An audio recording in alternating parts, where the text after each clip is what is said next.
Et salut les amis, allez, comme chaque premier vendredi du mois, on procède au tirage au sort pour le super lot. Il s'agit toujours d'un tapis de jeu à gagner. En plus, ce mois-ci, j'ai rajouté les jetons. Donc celui qui gagne, il choisira 25 jetons différents parmi tous les jetons qui vont s'afficher à l'écran.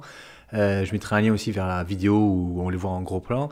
Et ce mois-ci, c'est Renaud Butcher. Donc tu gagnes tout ça et tu envoies tes coordonnées par Messenger.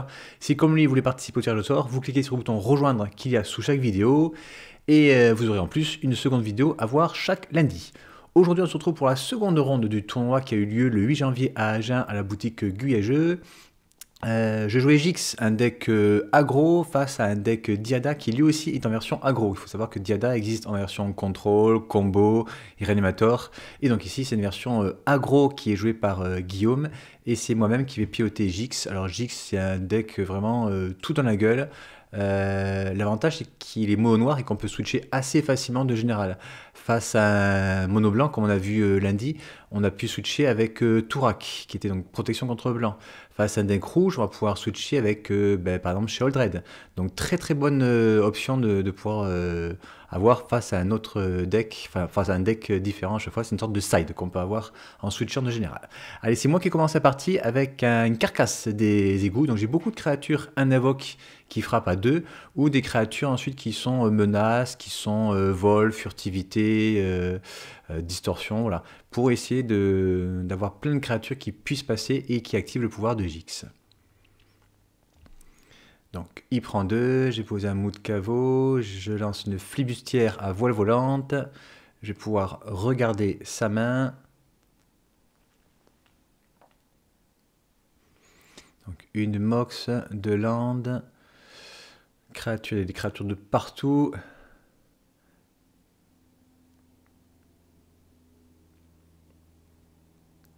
Il y a jury, marge de la lumière et ombre lance. Alors il me dit qu'il n'avait pas une bonne main et en fait il me dit il venait juste de piocher le fetch. Sans le fetch c'est vrai que c'était un petit peu risqué de partir. Heureusement il a eu la chance de piocher son fetch. Du coup j'ai pris la marge de la lumière. Alors je lui demande de poser les cartes et ce petit mana il s'amusait à mettre les cartes en plein milieu. Tu te démerderas pour le montage. Bon, il faut savoir que Guillaume c'est un très bon pote à moi. Donc ça faisait plaisir de le rencontrer à ce tournoi. Du coup fin de tour il fetch. Il va chercher logiquement un triome. Je crois en plus que Guillaume ne joue pas de bilan pour l'instant. Il n'a pas les moyens de les avoir. Et il préfère jouer avec ses propres cartes. Donc non, il ne les demande même pas auprès. Et puis en fait, le jeu tourne très bien comme ça. Il y a assez de fetch pour aller chercher le triome et après les Raveland. Donc simplement suffisant. Du coup, très bon départ. Il joue jury, il pose la mox. Et avec la mox, il peut jouer ombre lance. Allez, moi j'attaque avec les deux créatures.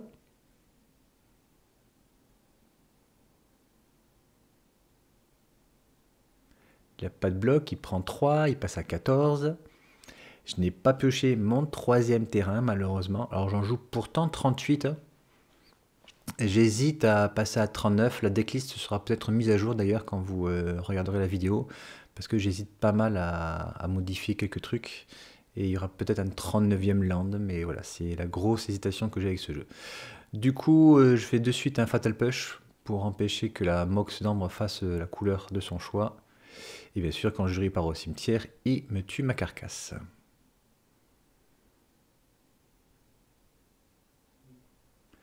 Voilà, il va poser son terrain. Il pose Diada. Il n'a pas le droit, parce que la Mox ne fait pas de mana, vu que j'ai tué jury. Du coup, il va poser le capitaine Lanray, qui est sérité, qui peut créer un jeton artefact. Il déclare l'attaque, mais avant, j'ai une réponse. Donc il peut pas attaquer. Enfin, j'ai pas envie qu'il attaque. J'ai pas envie qu'il crée de jetons trésor. J'ai pas envie qu'il pose Diada trop rapidement. Du coup, tant pis, je me saigne, mais je fais une dislocation. Très bonne carte, parce que du coup, pour un mana incolore, on peut la jouer. Bien sûr, face à aggro, c'est difficile, mais bon. Là, je me dis, je vais au moins piocher un terrain et j'ai toujours pas pioché de terrain. J'aurais quand même bien voulu faire l'Imtuturak ou poser Gix pour pouvoir agresser. Mais je peux malheureusement toujours pas. J'ai posé une surineuse vampire et je reste bloqué avec mon Imtuturak en main et un seul terrain noir sur la table.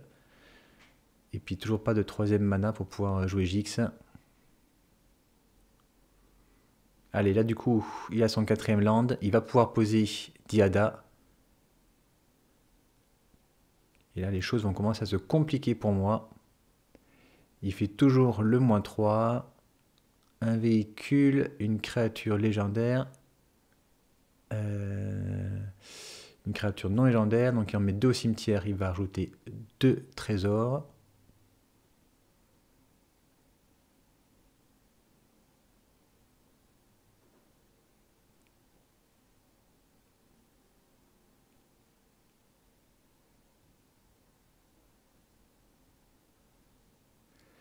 Il va faire sortir de terre. Il va réanimer le capitaine. Il va sacrifier 2 jetons de trésor pour poser le voleur de riche. Et du coup, ça va en même temps booster le capitaine qui est 4-2 célérité. Il va attaquer avec les 2. Ça fait quand même 6 points si je laisse tout passer. C'est un joli retournement de situation avec Diada là. Euh, alors déjà, il y a le pouvoir du voleur de riche qui va exiler la carte qui est sur le dessus. Et en plus, il va pouvoir la jouer parce qu'elle est qu'un invoque. Et je me tasse, mais il faut que je bloque. J'ai pas envie de prendre 6 points de dégâts et d'air, de mourir trop rapidement. De toute façon, Gix, maintenant, je vais pas pouvoir le poser. Je suis vraiment en mode défensif. Donc, je vais bloquer pour éviter de prendre 4 points de dégâts. Je prends quand même. Enfin, je gagne 1 point de vie grâce au bloc. Et ensuite, je perds 2 sur le voleur de riche. Allez, j'ai enfin mon troisième mana. Il a toujours 2 cartes en main. Je les connais, c'est des créatures. J'ai pas trop envie de les voir arriver sur la table. Je vais faire un Imtuturak. Donc c'était son véhicule et sa créature. Je vais attaquer Diada. Qui repasse à 1. Bah, j'ai pas envie qu'il monte trop vite pour qu'il refasse d'autres -3. Le +2, ça lui fait gagner de la vie, mais ça booste pas les créatures. Donc il fait un +1, il le fait sur le capitaine.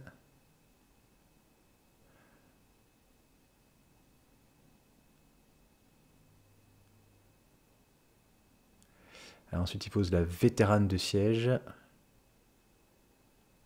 Alors je suis désolé si vous entendez au fond une alarme, il y a mon voisin ou ma voisine qui fait sonner une alarme dans son appartement. Je ne sais pas exactement ce qui se passe, mais du coup j'ai peur que vous l'entendiez un petit peu en fond de micro.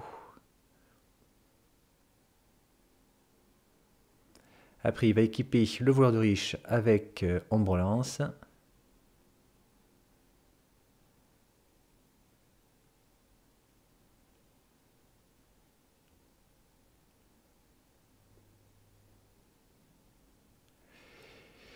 Et une phase d'attaque. Il gagne en plus un jeton de trésor, oui.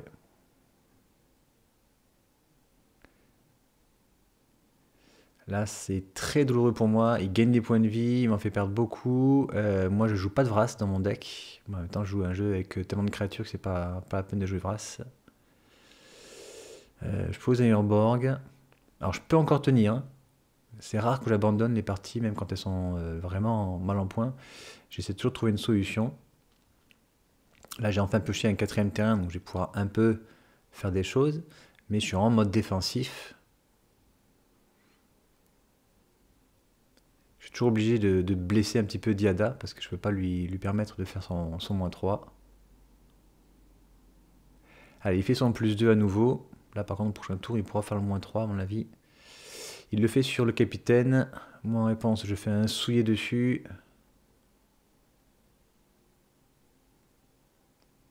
Bon. Il a 3 bêtes. J'en ai une. Je vais pouvoir en tuer une. Mais je vais quand même perdre. Ah oui, en plus, ouais, au début de la phase de combat, il peut booster une créature. Voilà, donc je lui passe un marqueur.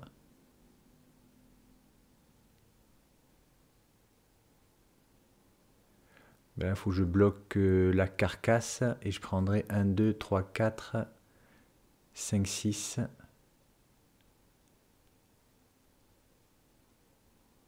Ah non, il attaque pas. Il attaque pas avec le 2-2. Du coup, je vais juste bloquer la carcasse. Et je vais prendre 4.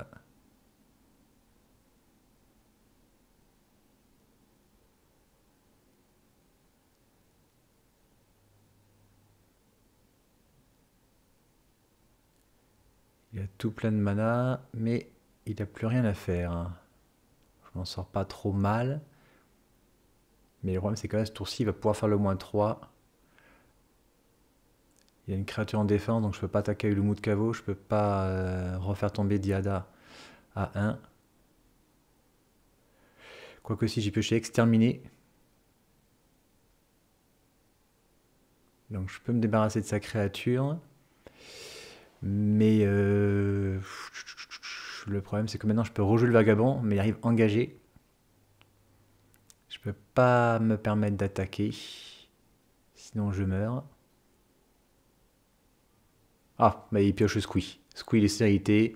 Il déplace l'ambulance dessus. Et il se retrouve avec 2 créatures qui seront avec 3 en force.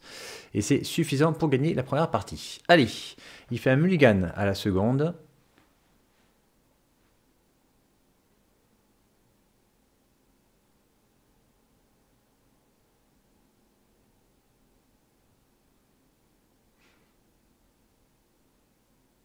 C'est pas mon style de réfléchir au premier tour. Ah oui, voilà, je sais. J'avais mis le créophage à l'époque, que j'ai viré depuis. Créophage, c'est une créature qui est un invoque de 2. Et à chaque entretien, il faut l'engager à moins qu'on paye un point de vie. C'est très très mauvais comme carte. Je l'ai retiré après le tournoi. Je me suis vraiment aperçu à la fin du tournoi que c'était très mauvais.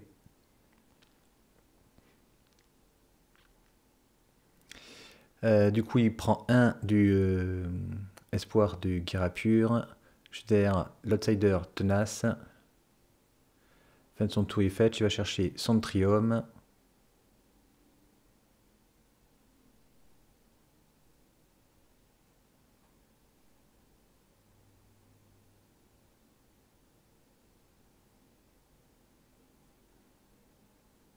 JT. JT, ça me va. Il n'y a pas de créature sur la table. J'ai beaucoup anti-créatures, moi, dans mon deck. Donc, ça me va. Je pourrais même activer Mishra, enfin une grosse attaque, mais non, tant pis. Je lui mets juste 4. Je vais rajouter encore un peu de pression. On va mettre Tourak, qui sera protection contre blanc. Tant pis s'il n'est pas kické. C'est quand même toujours une 2-1 protection contre blanc. C'est quand même très très bien. C'est qu'il joue beaucoup de créatures blanches. Surtout derrière, je préfère faire une saisie dépensée. Comme ça, je contrôle sa main, je vire ce qui est dangereux. Tu sais, il n'est pas immortel. Putain, il a un Jix, un Sokenzan, un sortir de terre et Jix. Ah bah, du coup, il va pouvoir poser Jix maintenant. Ouais, donc je vais lui dégager Jix. Lui, en plus, il va être boosté avec un marqueur +1/+1 parce qu'il a défaussé une carte. Et là, logiquement, à moins qu'il pioche une créature. Ah non, il peut la réanimer. Il peut réanimer Jix avec un sortir de terre. Mais il le fait pas. Il préfère attendre sur une autre meilleure créature, peut-être.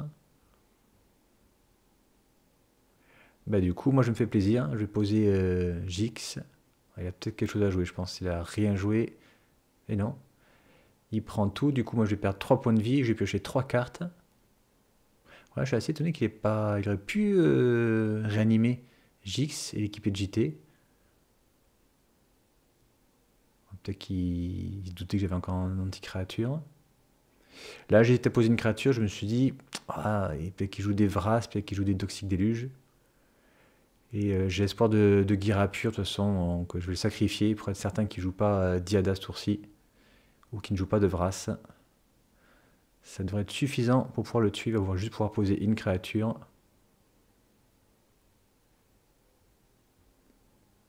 Ouais, jusqu'à mon prochain tour, il ne peut pas jouer de sort non créature.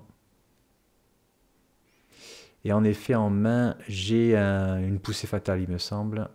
Oui, je crois que c'est une poussée fatale que j'ai. Ouais.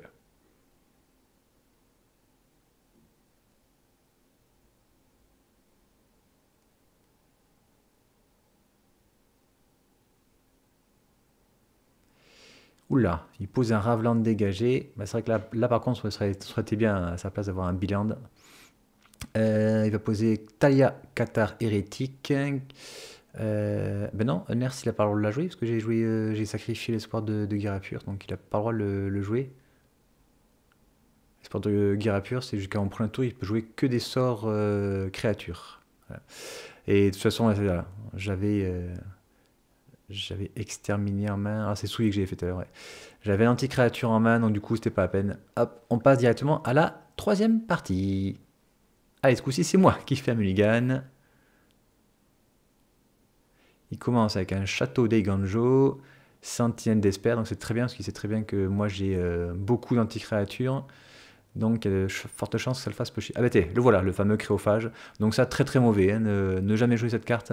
Face à un deck aggro, c'est assez suicidaire.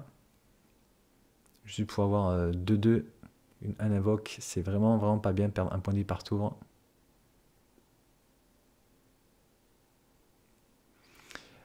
Valky. Alors, lorsqu'il arrive en jeu, je révèle ma main et il va exiler une carte de créature.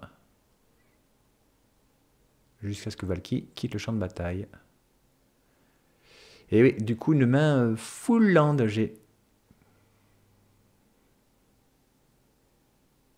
toujours la dislocation, mais bah, j'avais peur de refaire encore un mulligan, d'avoir encore une main plus pourrie. Là, au moins, j'avais des terrains, j'avais de quoi jouer. La première, quand je suis resté longtemps avec 2 terrains, j'ai rien pu faire, donc j'ai préféré rester ainsi. Après, le problème d'un deck mono noir, c'est qu'il n'y a pas des piocheurs comme des prédestinations, des brainstorms. Donc, eh ben, si on n'a pas beaucoup de terrain, on est piégé. Si on a trop de terrain, on est aussi piégé. Voilà. Ah bah là, de toute façon, c'est on pioche, il n'y a pas de surprise. On pousse les cartes. Allez, du coup, fin de tour, je vais payer un de plus pour pas qu'il pioche avec Sentinelle d'Esper. Et je vais perdre 4 points de vie pour lui tuer Valky. Comme ça, je vais récupérer ma carte de créature. À l'entretien, je perds 1, je passe à 14. Ah, je me suis fait mal tout seul depuis le début de la partie. Allez, je vais poser Jix, je vais attaquer. Il va perdre 2, je vais perdre 1 à nouveau pour piocher une carte. Ça va, des terrains, je n'aurai assez, je crois. Mais, je ne sais pas si vous avez remarqué, dans la main, j'ai JT. Et ça peut faire toute la différence. Fento, il a joué agent d'opposition. Alors moi, comme j'ai un deck de pauvre, j'ai même pas de fetch land dans le deck. Du coup, l'agent d'opposition, je crois qu'en plus, au jeu au tournoi, j'avais oublié de mettre Démonique Tutor. Alors moi, je vous dis, quand je fais un deck, franchement, très rapidement, c'est vrai que des fois, je fais des grosses erreurs comme ça. Il me semble que j'avais zappé de mettre Démonique Tutor dedans. En même temps, c'est un deck avec que des bêtes, donc que voulez-vous qu'on aille chercher un anti-créature. Donc, à la limite, c'est même pas ultime le dedans, Démonique Tutor. On a que des bêtes et des anti-créatures. Du coup, il a posé Diada, il a fait son -3, il a créé 2 jetons trésor. Il va en prendre un pour poser une mer des runes. J'ai entièrement débarrassé de suite.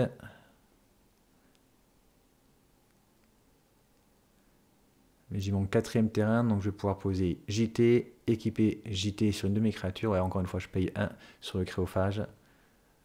Ça, je vous dis, c'est vraiment la créature tout pourrie que j'ai virée dès que j'ai fini le tournoi. Et c'est peut-être, je sais plus si j'ai remplacé par un terrain ou si j'ai remplacé par une autre créature. Mais lui, en tout cas, c'est sûr qu'il a dégagé. J'ai peut-être mis le démonique, je sais plus. De toute façon, vous verrez la decklist dans les commentaires juste dessous. Allez, je pose JT, j'équipe JT sur créophage, parce que j'aimerais bien en fait, qu'il me bute mon créophage en fait. Du coup, il stat pour les blocs.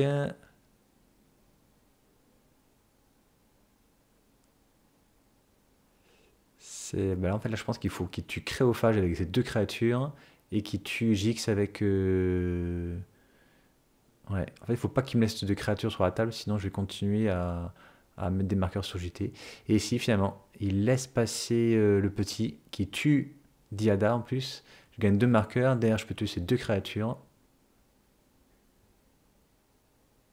Ouais, je pense que le meilleur play pour lui serait été plutôt de bloquer. Quitte à perdre ses créatures, autant me faire perdre le créophage. Allez, du coup, il va reposer Diada. Il va refaire du coup son -3. Redan, un terrain, le capitaine et un terrain légendaire. Donc je pense qu'il va mettre les 2 terrains, voire 3 cartes au cimetière pour faire 3 trésors. Non, il prend les 2 créatures, il met les 2 terrains au cimetière, il fait 2 trésors. Ah, il a la Mox. La Mox qui lui permet du coup de poser une créature à 3 et il n'en fait rien. Alors, il doit avoir sûrement 10 créatures du coup, ce qui expliquerait cela. Ah oui, je me rappelle de la partie. Ouais, donc j'attaque. Et en fait, voilà, il veut utiliser Eiganjo, mais il se rappelait plus qu'il l'avait posé. Et ça, c'est l'énorme erreur qu'il a fait dans cette partie-là. Et je pense que ça change la game. Parce que ouais, il a dû poser Eiganjo pour pouvoir poser Diada. Mais du coup, il l'a plus en main. Il ne peut pas se débarrasser du petit bonhomme. Il perd Diada. Alors qu'il aurait posé une créature ce tour-ci là. Ça aurait tout changé. Bon, quoi, je suis en train de voir que dans la main, j'avais encore 2 anti-créatures. Donc, ça ne peut peut-être pas changer grand-chose finalement. Allez, je vais poser un démon de profanation et vagabond effroyable. Le démon est pas très très connu, les 6 vols pour 4 d'invoque, mais au début de la phase de combat, un adversaire peut sacrifier une créature pour engager le démon et lui mettre un marqueur +1/+1 dessus. Donc c'est sûr que face à Grist, c'est pas une créature ultra intéressante. Face à un jeu qui fait beaucoup de créatures, c'est pas intéressant. Mais contre tous les autres decks, ben c'est pas mal. Et même là, j'ai un deck aggro en face. Il est en mode défense depuis tout à l'heure. Et donc du coup, il peut pas trop se permettre de sacrifier une créature par tour pour pouvoir engager ma créature. Et je pense qu'il joue très peu d'anti-créatures. En général, Guillaume, je le connais, il joue très peu d'anti-créatures dans ses decks. Beaucoup de créatures en revanche. Mais du coup, est-ce que ça va être suffisant pour pouvoir venir à bout de ce 6-6 vol? Bon, il est encore à 15. Hein. Allez, il va poser Karizev et Redan.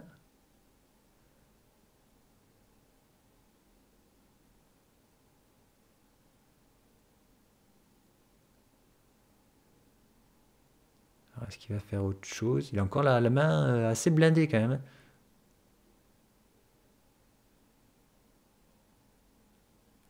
Un Kitéon, voilà. Il a hésité à poser Kitéon parce que forcément, j'ai 2 marqueurs sur JT. Et il lui reste 2 trésors. Fin de tour, moi du coup, je vais enlever un marqueur de JT pour pouvoir lui tuer Kitéon. J'ai pas spécialement envie qu'il l'utilise pour sacrifier et engager mon démon.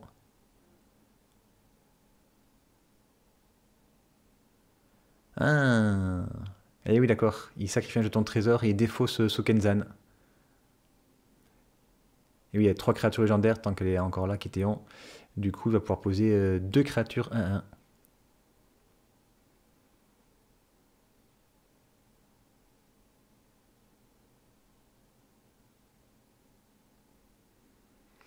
Et ouais, 2 esprits 1-1 incolores, et ce qui va lui permettre du coup d'engager mon 6-6 assez facilement. Et voilà, c'est Thomas qui a fait se casser la gueule sur la caméra, on avait bien rigolé. Mais bon, comme quoi, on a testé la solidité du trépied, et ça va, il est costaud. Ouais, du coup, début de l'attaque, il peut se permettre de sacrifier un jeton esprit, ça engage mon démon de profanation, je vais mettre un marqueur +1/+1 dessus. Bah si, maintenant, il me reste un marqueur sur JT, j'ai fait exprès de le laisser. Comme ça, je peux attaquer avec ma 2-1 et ma 2-2. Et s'il bloque avec Karizev, je pourrais lui faire -1/-1. Donc du coup, pas de souci à ce niveau. Et pareil, s'il bloque avec la 2-3, ce sera une des 2 que je vais tuer.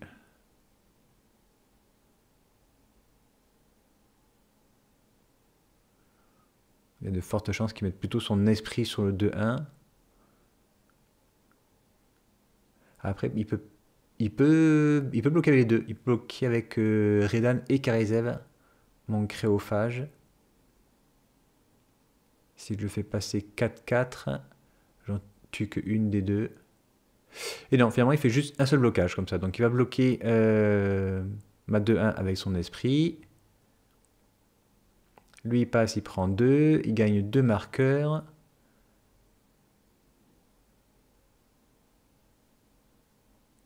Ouais, j'ai une poussée fatale. Voilà, c'est bien ça. Ben, du coup, j'ai une créature qui est partie au cimetière ce tour-ci. Donc c'est parfait, ça m'arrange. Je vais pouvoir jouer la poussée fatale sur Redan. Ouais, j'ai ma carcasse des égouts qui est partie.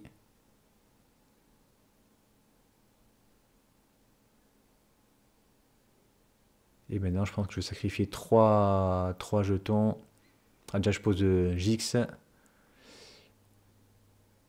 Et voilà. Et je tue Karizel. Comme ça Mox est inutile.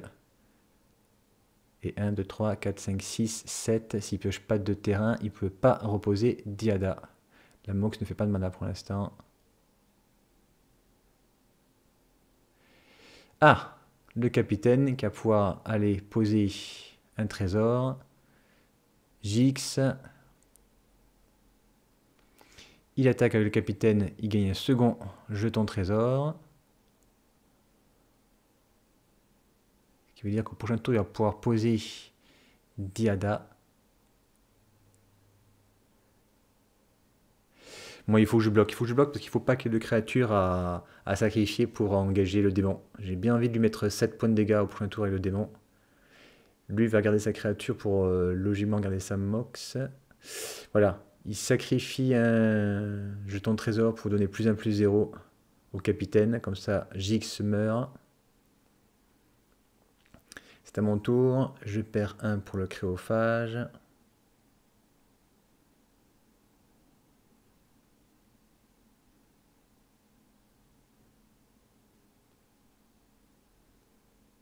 Ah, ça, j'avais pas le droit de le faire. Je l'ai fait à l'entretien parce que j'avais qu'une carte en main. Mais par contre, ça se joue que en rituel, il me semble. On peut le ramener du cimetière que en rituel. Bon, ça change pas grand-chose parce que en main, j'ai 2 cartes que je peux poser. J'ai un mot de caveau et une créature. J'attaque avec toutes mes créatures. Il prend 7. Il passe à 6. Là, mon créophage, il meurt. Ça m'arrange presque. Voilà, je pose mon mot de caveau. Je pose le lacérateur vampire. Je vais achever Jix. Et là, il ne peut pas poser Diada. Si, il peut poser Diada maintenant. Mais il perd 1 avec son fetch. Mais ça va pas être suffisant. Je vois pas qu'est-ce qui peut le sauver là. Il faudrait qu'il ait au moins une créature pour... Ah, il y a Jury. Il y a Jury qui peut... Ouais, il peut prendre Jury. Il peut la sacrifier pour engager mon démon et tuer le vagabond. Mais non, derrière, il prend... Non, il prend... J'ai 2 créatures et j'ai un marqueur sur JT. Donc c'est pas suffisant. Squeeze, c'est pas suffisant. Tajik non plus. Kelsienne, c'est pas suffisant non plus. Alors, il peut juste tuer 2 créatures, mais c'est pas suffisant. Et bien voilà, très très belle partie. Et on se retrouve pour la 3e ronde lundi. Je sais plus, je crois que si, j'avais affronté ensuite Léovold. Donc partie très intéressante lundi. Et comme d'habitude, je remercie tous les abonnés et tous les membres de la chaîne. À bientôt, bye bye.